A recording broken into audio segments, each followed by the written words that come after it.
chers à tous qui êtes en communion avec nous pour cette méditation du 7 mars 2025. Que le Dieu de notre Seigneur Jésus-Christ vous accorde grâce et paix. Alors le texte qui nous est soumis ce jour, c'est la première lecture. Pourquoi nous avons choisi cette lecture est simplement parce que les textes d'évangile et le psaume ont déjà été médités.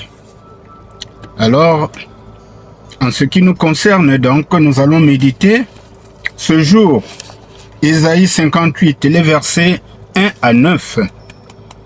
Mais comme le message est pertinent, parce que nous sommes dans le temps de carême, eh bien, nous allons méditer sur tout le chapitre 58, donc les versets 1 à 14. Ésaïe 58, versets 1 à 14. Alors, lisons au nom de Jésus. Crie à pleine voix, ne te retiens pas, dit le Seigneur, comme le son du corps que ta voix porte loin. Dénonce à mon peuple sa révolte, aux descendants de Jacob leur faute. Jour après jour, tournent vers moi, ils désirent connaître ce que j'attends d'eux.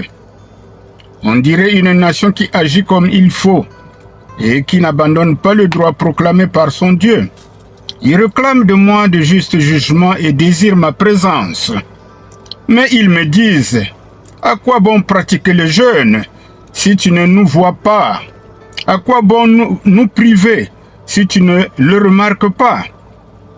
Alors je réponds, constatez-le vous-même, je ne vous empêche pas de saisir une bonne affaire, de malmener vos employés, ni de vous quereller ou de donner des coups de poing. Quand vous gênez ainsi, votre prière ne m'atteint pas. Est-ce en cela que consiste le jeûne tel que je l'aime le jour où l'on se prive? Courber la tête comme un roseau, revêtir l'habit de deuil, se coucher dans la poussière. Est-ce vraiment pour cela que vous devez proclamer un jeûne, un jour qui me sera agréable? Le jeûne tel que je l'aime, le voici, vous le savez bien. C'est libérer les hommes injustement enchaînés.